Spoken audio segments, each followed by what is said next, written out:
The medical scanner made a sound that Thex had never heard before. It was loud and angry like a warning bell that would not stop. The alien doctor looked at the machine with confusion. In his 20 years of working at the medical station, the scanner had never acted like this. Kim Day lay on the medical bed, not moving. His eyes were closed and his breathing was slow. But he was alive. This fact alone made Thex shake his head in wonder. The human soldier should have been dead 3 days ago, when they brought him here from the battle on Kepler 442b. The scanner's screen showed words that made no sense. Subject classification, unkillable entity, threat level unknown. Thex read the words again. Then he read them a third time. The machine had to be broken. Computer, run full diagnostic on medical scanner unit 7, Thex said. A calm voice answered. All systems operating normally. No errors detected. Thex looked at Kim Day again. The human's body was covered in wounds that should have killed any living being. A plasma burn went deep into his chest, so deep that Thex could see the white of his ribs. His left arm had a cut that went all the way through the muscle. Blood had poured from a hole in his stomach for hours before the bleeding stopped, but Kim Day was not dying. In fact, his heart beat strong and steady. His blood pressure was normal. The oxygen levels in his blood were perfect. It was impossible. The medical bay doors opened with a soft sound. Dr. Yoon Soo walked in, her face showing worry. She was the human doctor who worked with the alien medical team. Thex had called her when the scanner first started making the warning sounds. What is the problem? Yoon Soo asked. She looked at the scanner screen and her eyes went wide. What does that mean? I was hoping you could tell me, Thex said. His voice showed his confusion. Your species? Do humans have some ability we do not know about? Yoon Soo moved to Kim Day's side. She looked at his wounds with the eye of someone who had seen many injuries. Her face went pale. These wounds. He should be dead. How is he alive? That is what I want to know, Thex said. He touched the scanner controls. Look at this. The screen changed to show Kim Day's body from the inside. His heart pumped blood through his body like normal. His lungs moved air in and out without any problem. But there was something else. Something that made both doctors step back in surprise. The wounds were healing, not slowly like normal healing. They were closing up as they watched. The plasma burn in his chest was smaller than it had been an hour ago. The cut on his arm was pulling itself together. New skin was growing over the hole in his stomach. This is not possible, Yoon Soo said. Her voice was barely a whisper.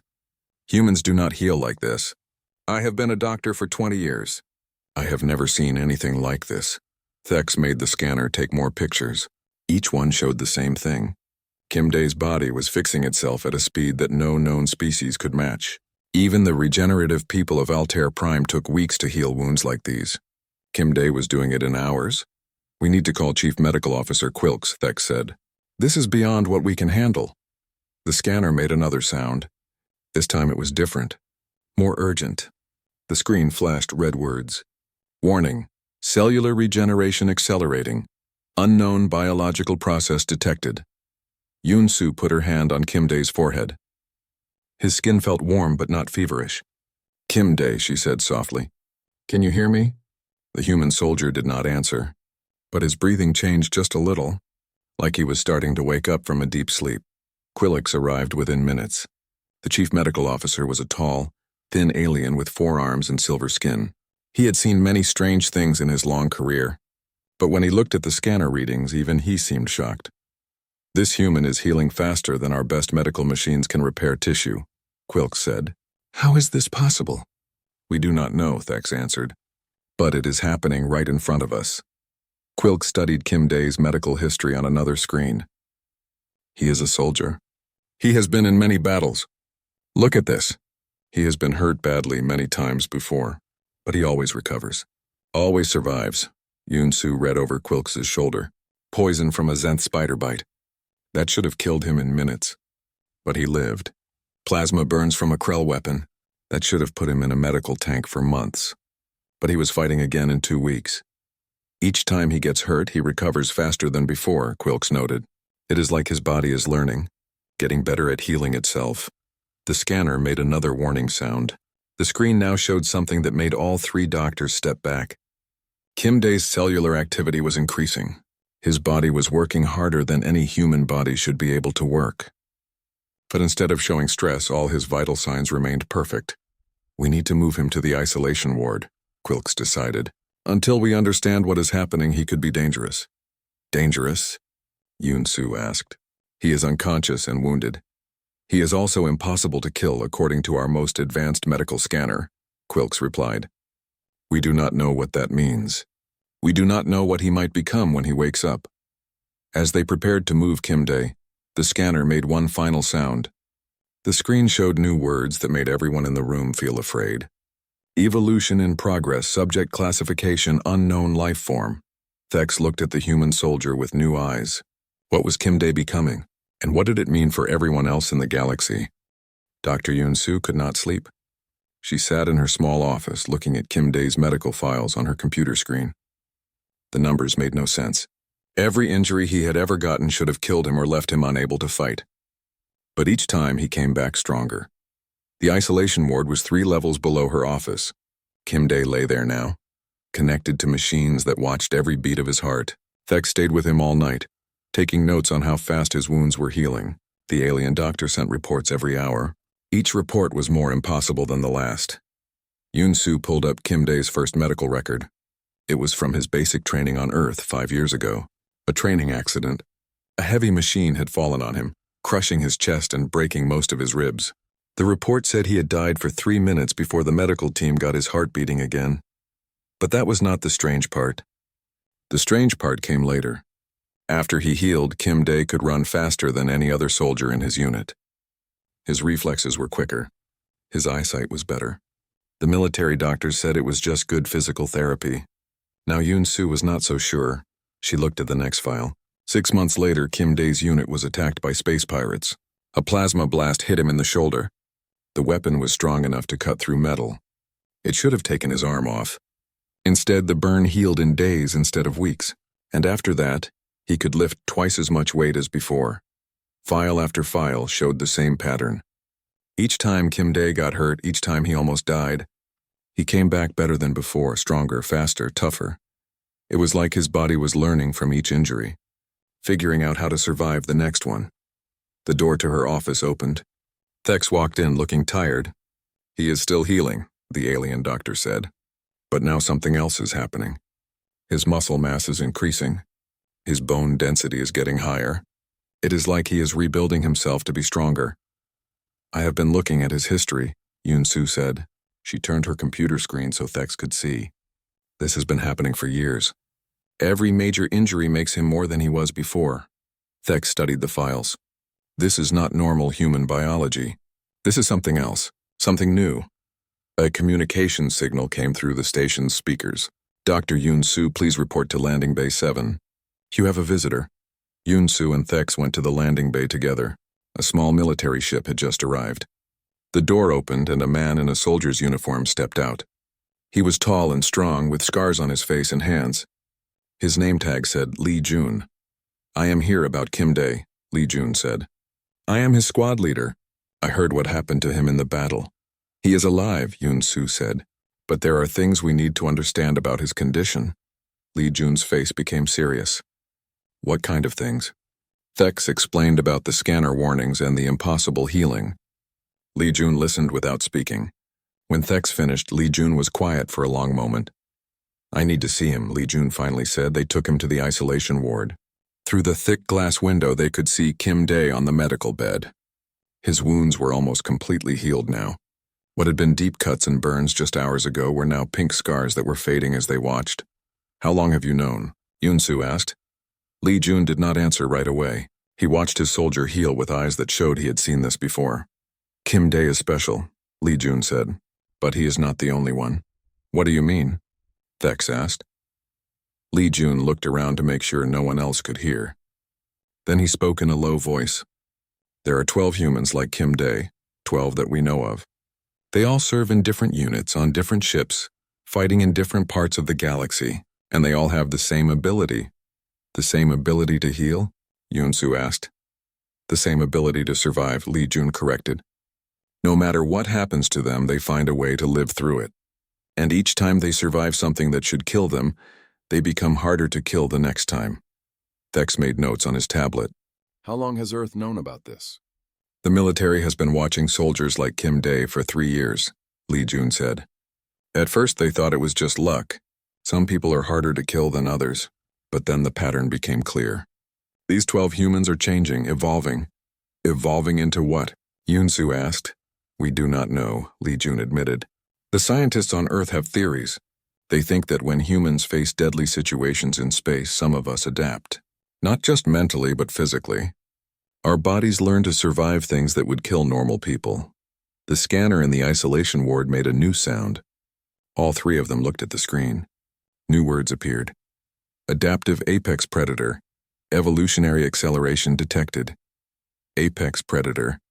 Thex read slowly. The scanner thinks Kim Dae is becoming the top hunter in the food chain. Maybe he is, Li Jun said. Maybe they all are. Yun-Su felt a chill run down her back. What happens when he wakes up? What happens when all 12 of them fully evolve? That is what everyone is afraid to find out, Li Jun said. Inside the isolation ward, Kim Dae's eyes moved under his closed eyelids. His breathing changed slightly. The machine showed that his brain activity was increasing. He is starting to wake up, Thex said. They watched as Kim Dae's fingers moved. Then his hand made a fist. The restraints that held him to the bed were made of the strongest materials in the galaxy. They were designed to hold even the most powerful alien species. Kim Dae's fist tightened. The restraint around his wrist began to stretch. That is impossible, Thex whispered. Those restraints can hold a Gorlak war beast. The restraint stretched more. Then, with a soft snapping sound, it broke. Kim Dae opened his eyes. For a moment, he just looked at the ceiling. Then he turned his head and looked directly at the three people watching him through the glass. His eyes were different now, sharper, more aware, like the eyes of something that had learned how to survive anything the universe could throw at it. The scanner made one more sound. The screen flashed a new message. Warning. Subject is awake. Containment may no longer be possible. Kim Dae sat up on the medical bed like waking up was the most natural thing in the world. The remaining restraints snapped like thin string as he moved. He looked around the isolation ward with eyes that seemed to see everything at once. Where am I? He asked. His voice sounded the same, but there was something different about the way he spoke. More careful, more aware. Yun-Su pressed the communication button. You are on Medical Station Nexus 7. You were hurt in the battle 3 days ago. Do you remember what happened? Kim Dae thought for a moment.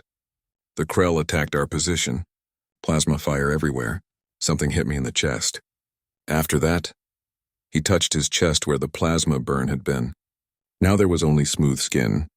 After that, everything went dark. You should have died, Thex said through the speakers. The wounds you had were fatal, but I did not die, Kim Dae said simply. He stood up from the bed. The motion was smooth and easy, like he had never been hurt at all. I feel different, stronger. Li Jun stepped closer to the glass. Kim Dae, it's me. How do you feel? Kim Dae smiled when he saw his squad leader. Commander Lee, I feel good. Better than good. I feel like I could run for days and never get tired. The door to the medical station opened. A woman in an Earth military uniform walked in. She had gray hair and sharp eyes. Her name tag said Park Min, and she carried a briefcase marked with security seals. I am Intelligence Officer Park Min, she said. I need to speak with all of you about Kim Dae and others like him. Park Min opened her briefcase and pulled out several files. What I'm about to tell you is classified information. But given what has happened here, you all have clearance to know. She spread the files on a table. Each file had a photo of a different human soldier. These are the other 11. They are scattered across the galaxy, serving in different units. And they all have the same abilities as Kim Dae. Thex looked at the photos. They all looked normal. Like regular humans. They were regular humans, Park Min said, until they started dying and coming back stronger. She opened one of the files. This is Cho Min. He was exposed to the vacuum of space for 10 minutes when his ship was damaged. No human can survive that. But Cho Min did. Now he can hold his breath for over an hour, and his skin can handle temperature changes that would kill anyone else. Park Min opened another file. This is Baek Su. She was poisoned by a Zenthi assassin. The poison should have killed her in seconds. Instead, her body learned to break down the toxin. Now she is immune to over 300 different alien poisons. Their bodies are adapting, Yun-Su said, learning to survive whatever tries to kill them. Exactly, Parkman said. But we did not understand how far the adaptation could go until now. She turned to look at Kim Dae through the glass. His healing speed is beyond anything we have seen before. The scanner called him unkillable. We need to understand what that means. The lights in the medical station suddenly flickered. An alarm started to sound. A voice came over the speakers. All personnel to emergency stations. Unknown ships approaching the station. Through the window, they could see space fighters moving toward the medical station. The ships were black and had no identification markings. Pirates. They must have heard about the medical supplies here, Lee Jun said. We need to get to the defense stations. The pirates opened fire. Energy blasts hit the station's shields. The lights flickered again and some of the medical equipment shut down. The isolation ward systems are failing, Thex said, looking at his instruments. The containment field around Kim Dae's room is losing power. Parkman made a decision. Release him. What? Yunsu asked. We do not know what he might do. We know what the pirates will do if they get on this station, Parkman replied. Kim Dae is a soldier. Let him do his job. Thex pressed the controls that opened the isolation ward. The door slid open with a soft sound. Kim Dae stepped out. He moved differently now. Each step was perfectly balanced. His eyes tracked every movement around him. It was like watching a predator that had learned to hunt in a new environment. Where are the weapons? Kim Dae asked. Lee Jun pointed down the hall. The armory is that way. But Kim Dae, you should know that you might be different now, Kim Dae nodded. I can feel it. Everything is clearer. My reflexes are faster. My muscles are stronger. He looked at his hands. I can feel my body still changing. Still adapting. The pirates broke through the station's outer defenses. They started cutting through the hull with plasma torches. Soon they would be inside. Kim Dae ran toward the armory. He moved so fast that he was just a blur. Yunsu had to blink to make sure she had really seen him move. No human can run that fast, Thex said. Kim Dae is not just human anymore, Parkman replied. He is what humans become when they have to survive the impossible. From the armory came the sound of weapons being prepared. Then Kim Dae's voice over the communication system. Pirates are coming through Section 7. I can hear them cutting through the hull. How can he hear that from the armory? Lee Jun asked. That is 3 sections away. The cutting sound stopped. Then there were shouts and the sound of energy weapons firing. But the sounds were wrong, too fast. Too many shots in too short a time. Kim Dae, Lee Jun called into his communicator. Report your status. Pirates neutralized. Kim Dae's voice came back. He sounded calm, like he had just finished a training exercise. 12 hostiles. They will not be a problem anymore. 5 minutes later, Kim Dae returned to the medical section. He was not even breathing hard. His uniform was clean. There was no sign that he had just fought 12 armed pirates. How? Yunsu asked. I moved faster than they could aim, Kim Dae said. Their weapons could not track me. And when they did hit me, he showed them a small burn mark on his arm. As they watched, the burn faded and disappeared. It did not matter. The scanner in the medical bay made a new sound. The screen showed a message that made everyone in the room understand that everything had changed. Human evolution complete. Classification. Apex survival organism. Kim Dae looked at the scanner reading. I am still human, he said.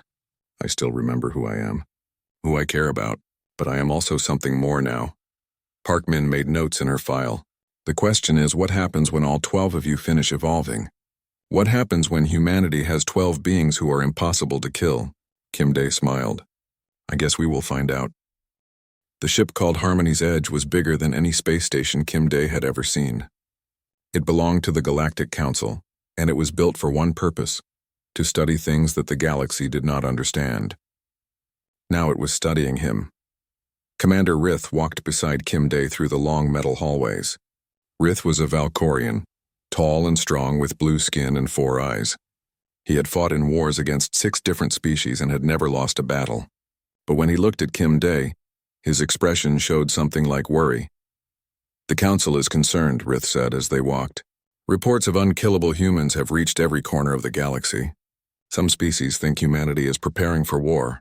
Others think you are the next step in evolution. Everyone wants to know what you really are. I am a soldier, Kim Dae replied. I follow orders and protect people who cannot protect themselves. Yes, but you are also something that our best scientists cannot explain, Rith said. They stopped at a large door marked with warning signs. That is why we need to test you. We need to know your limits. The door opened to show a huge room filled with machines and equipment. Dr. Choi Jun stood near a control panel, wearing a white coat. He was a human psychologist who had come to make sure the tests did not drive Kim Dae insane. Hello, Kim Dae, Dr. Choi Jun said. I am here to monitor your mental state during the testing. If you feel uncomfortable or confused, tell me immediately.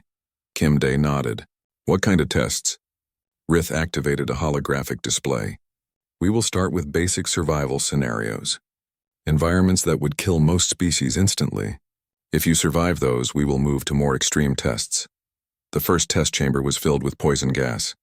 The gas was bright green and made a hissing sound as it filled the room. Signs on the walls warned that exposure would cause death in 30 seconds. Enter the chamber, Rith instructed. Stay inside for 10 minutes.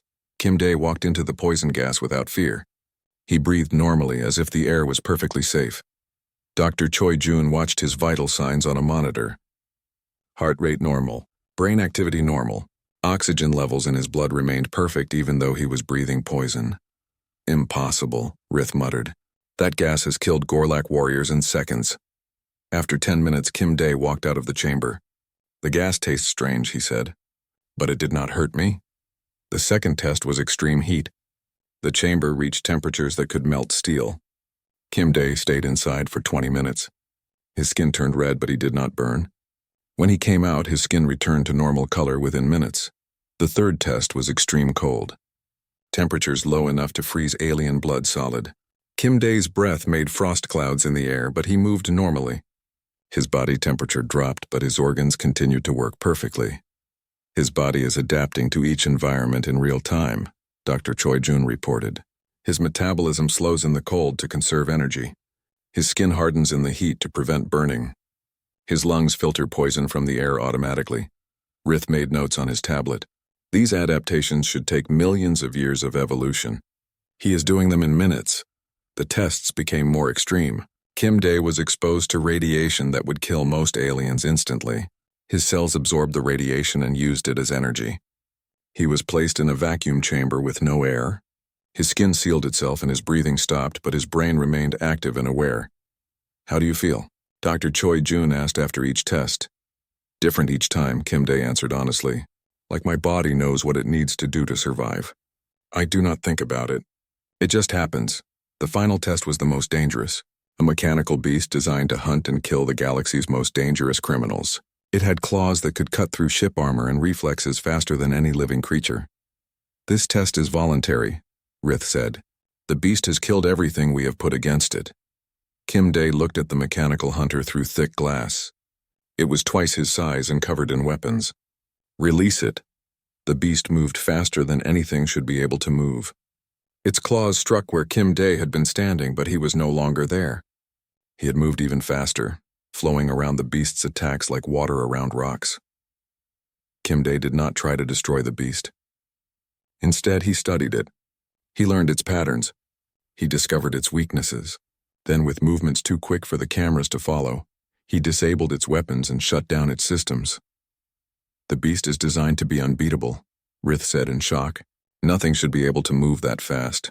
I moved at the speed I needed to move, Kim Dae replied. My body knew what to do. Dr. Choi Jun looked at his psychological readings. This is what concerns me. Kim Dae's reactions to extreme situations are becoming less human. He does not show fear, stress, or doubt. He simply adapts and overcomes. Is that bad? Rith asked. I do not know, Dr. Choi Jun admitted. He still cares about people. He still has emotions, but he is becoming something that thinks differently about survival and death. Suddenly, alarms started ringing throughout the ship. A voice came over the speakers. All hands to battle stations. We are under attack by unknown vessels. Through the windows, they could see the attacking ships. They were fast and black with weapons that fired red energy beams. Pirates, but more organized than usual. They are targeting our engine systems, Rith reported. They want to disable us, not destroy us. They probably heard about our research and want to steal it. The ship shook as more weapons hit it. Several explosions echoed through the halls. I can help, Kim Dae said. No, Rith replied. You are too valuable. We cannot risk losing you. Kim Dae looked at the pirate ships attacking the research vessel. Those pirates will kill everyone on this ship if they win. Good people, scientists, doctors. He turned to Rith. I am a soldier. It is my job to stop them. Before anyone could argue, Kim Dae ran toward the hangar bay. He moved so fast that security cameras could barely track him. Where is he going? Dr. Choi Jun asked. Rith checked the ship's internal monitors. The hangar bay. But there are no working fighters there. The pirates destroyed them in the first attack. On the monitor, they watched Kim Dae put on a spacesuit, but instead of getting into a ship, he opened the hangar bay doors and jumped out into space. Is he insane? Rith shouted. Kim Dae floated in the vacuum of space, moving toward the pirate ships with small thrusters from his suit. The pirates saw him coming and turned their weapons on him. Energy beams that could destroy a fighter hit him directly. Kim Dae kept moving. The beams burned his suit and exposed him to vacuum, but his skin hardened to protect him. He reached the first pirate ship and tore through its hull with his bare hands. One by one, Kim Dae disabled the pirate ships. He moved through space like he was born there, adapting to zero gravity and vacuum as easily as he had adapted to poison gas and extreme temperatures. Within an hour, the threat was over. Kim Dae returned to Harmony's Edge, floating through space back to the hangar bay. How is this possible? Rith asked as Kim Dae removed his damaged spacesuit. I needed to survive in space, Kim Dae said simply. So my body learned how to survive in space. Dr. Choi Jun looked at his readings with growing concern. Kim Dae, do you understand what you just did? You survived direct weapons fire that destroys ships. You fought in vacuum without breathing equipment. Kim Dae nodded. I did what needed to be done. But do you still feel human? Dr. Choi Jun asked. Kim Dae was quiet for a long moment. I feel like me, but I also feel like something more. Something that exists to survive and protect others. He looked at both of them. Is that still human? Neither Rith nor Dr. Choi Jun had an answer. The diplomatic ship New Seoul hung in space near Earth's moon. Inside its main conference room, representatives from 12 different alien species sat around a large table. At the head of the table sat Dr. Nam Ki, Earth's representative to the Galactic Council. Everyone was talking about the same thing: what to do about humans like Kim Dae. Kim Dae stood by a large window looking at Earth. He could see the blue oceans and white clouds of his home planet. But he did not feel homesick. He felt like he was looking at a place he had outgrown. The situation is unprecedented, said Counselor Vex, a tall alien with gray skin and 6 arms. These evolved humans represent a potential threat to galactic stability. We have confirmed 12 of them so far. How many more will there be? Admiral Zos, a reptilian species with green scales, disagreed. They could be the greatest allies we have ever had. The galaxy is full of dangers that kill even our strongest species. These humans survive everything. Dr. Nam Ki activated a holographic display showing data about all 12 evolved humans. Earth has been monitoring these individuals for years. They show no signs of aggression toward other species. They only use their abilities to protect and survive. But what happens when there are hundreds of them? Counselor Vex asked. What happens when humanity evolves beyond the need for the rest of us? Kim Dae turned from the window. May I speak? The room became quiet. Everyone looked at the human who had survived tests that would destroy their best warriors. I have been listening to your debate, Kim Dae said. You talk about us like we are weapons or tools, like we are not still people with feelings and choices. He walked to the center of the room. Yes, I am different now. I can survive things that would kill normal humans. But I still care about the same things I always cared about. I still want to protect innocent people. I still feel sadness when someone dies. I still feel happiness when I help someone. Counselor Vex made notes on his tablet. But do you still feel loyalty to humanity? Or have you evolved beyond such concerns? Before Kim Dae could answer, alarms started ringing throughout the ship. A voice came over the speakers. Medical emergency in Section 4. All medical personnel respond immediately. Dr. Nam Ki checked his communication device. There has been an accident in the children's area. Some young aliens were visiting the ship with their parents. Kim Dae was already moving toward the door. Which section? Section 4, but Kim Dae disappeared from the room, moving faster than the alien's eyes could follow. Section 4 was filled with smoke and the sound of crying. A power coupling had exploded, filling the air with toxic gas and damaging the life support systems. Several young aliens lay on the floor, unconscious from breathing the poison. Kim Day arrived to find the ship's medical team afraid to enter the area. The gas was deadly to most species. Even with protective suits, they could not work fast enough to save the children. Without hesitation, Kim Day ran into the poisoned section. The gas that would kill others in seconds had no effect on him. He found 6 young aliens of different species, all unconscious and barely breathing. One by one, Kim Day carried them out of the poisoned area. The smallest one, a child who looked like a furry cat with big eyes, was not breathing at all. Kim Day knelt beside the small alien and began CPR, breathing air from his own lungs into the child's mouth. The medical team worked to treat the others, but they shook their heads about the smallest one. "Too much poison," the head medic said. "We cannot save this one." Kim Day did not stop. He continued breathing for the small alien, pressing on its chest to keep its heart beating. For 20 minutes he worked, never giving up, never stopping. Finally, the small alien coughed. Its eyes opened. It looked up at Kim Day and made a small sound that meant thank you in its language. The alien parents rushed to their children. The small cat-like alien's parent, a larger version with tears in its eyes, bowed to Kim Day. "You saved my child. You risked your life for someone who is not even your species." "All children deserve to live," Kim Day said simply. Dr. Choi Jun, who had been watching from the doorway, made notes on his tablet. Unchanged empathy levels, complete willingness to sacrifice for others, strong protective instincts for all species, not just humans. Later, back in the conference room, the alien representatives looked at Kim Day with different eyes. "You could have ignored the emergency," Admiral Joss said. "You could have let others handle it." "No, I could not," Kim Day replied. "That would not be who I am." Counselor Vex put down his tablet. "Perhaps we have been asking the wrong questions. We asked what these evolved humans might become. We should have asked what they choose to become." Dr. Nam Ki stood up. "Earth has a proposal. We want to form a special unit of evolved humans. They would go to the most dangerous places in the galaxy, places where normal humans and aliens cannot survive. They would explore, rescue, and protect. A unit of beings who are impossible to kill," Admiral Joss mused. "They could go to the galactic core where radiation kills everything. They could explore black hole regions. They could rescue people from situations where everyone else would die." Kim Day considered the proposal. "What about the other 11? "They would choose for themselves," Dr. Nam Ki said. "Just as you must choose for yourself. You could return to Earth, help train others, live a quiet life. Or you could stay in space," Admiral Joss added. "Help us explore the galaxy's greatest mysteries. Protect people who cannot protect themselves." Kim Day walked back to the window and looked at Earth again.